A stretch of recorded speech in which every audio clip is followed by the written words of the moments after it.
Hi, welcome back to MQ Sews. I'm Emma.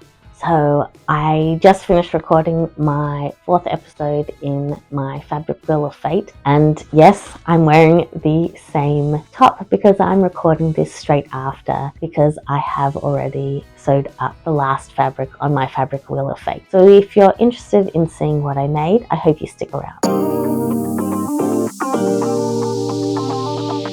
So I started with this fleece black French terry, which has no stretch, that I got from the Australian Sewing Guild swaps table last year sometime. I really wasn't sure what I was going to make up, but around the time that I finished this blouse that I'm currently wearing, which is my Be Mine balloon sleeve blouse by Pattern Emporium, which I made in episode 4. Around the same time I was making this up, my eldest son, who is almost 14, came and asked me if we could go shopping for a dressing gown. He grew out of his last year and we hadn't gotten around to buying him a new one. So I said, sure, we'll go on the weekend. And then I was looking at the fabric and I was thinking, well, I could just make him one rather than buying one, because I know that he doesn't wear his dressing gowns all the time. He just wears them on really cold mornings. So I was like, I could make him one. So I went and had a little chat to him. I showed him the fabric and he said, yeah, sure mum, you can make me a dressing gown. I had already purchased the unisex robe pattern from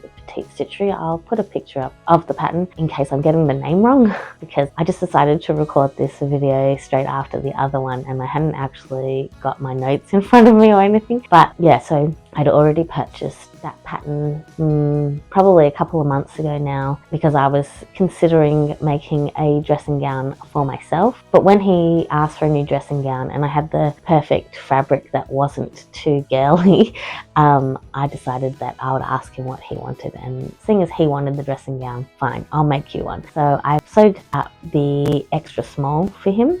He is taller than me. I'm 5'1" and he's almost as tall as my husband. So I knew that height-wise he would be fine. He is a slimish build because he's constantly growing.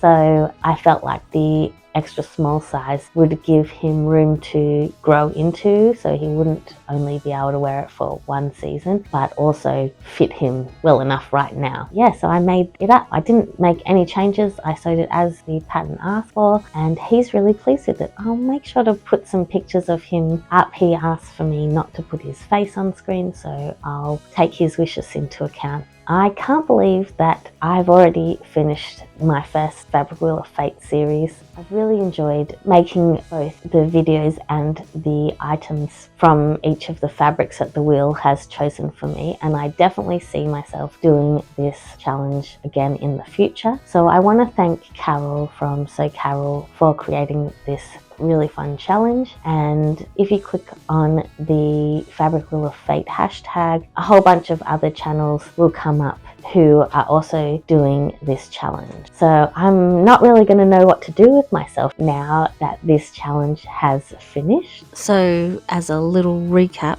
for what I made during this season of my Fabric Wheel of Fate, I started out with this pink and blue striped fabric and I made the seamwork Amari, and then I moved on to this sheer fabric. I'm not sure what the content makeup of this fabric is, but I turned it into a songbird because it gave me boho vibes. Then the wheel gave me this seersucker fabric, which I turned into the Weekend Sewing Club's first raise dress. And next I was lucky enough to spin the flocked chiffon, which I've already talked about at the beginning of this video, where I made the Pattern Emporium balloon sleeve blouse. And lastly, the wheel gave me the fleece black French terry and I made my son a dressing gown. So I think all in all, this was a very successful Fabric Wheel of Fate for me, especially for my first time doing a challenge like this. I almost want to just go straight into another Fabric Wheel of Fate series, but I am going to take a little break from it right now. I do have an idea of perhaps using a wheel picker to pick what sort of project I would do for a video. So whether it's a PDF pattern, a paper indie pattern, or a Big 4 pattern. So if you have an opinion about whether you are interested in seeing a series like that, please let me know down in the comments. I might do it anyway. I haven't decided yet. I don't really have anything else left to tell you, so I'm just going to finish up there and you can have a nice short episode for once. So that's it from me. I hope you have a creative day and I'll see you next time.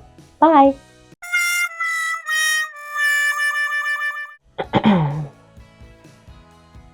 I don't know what else to say. So this is going to be a really short one. Sorry that this video, the last one in the series, is going to be so short.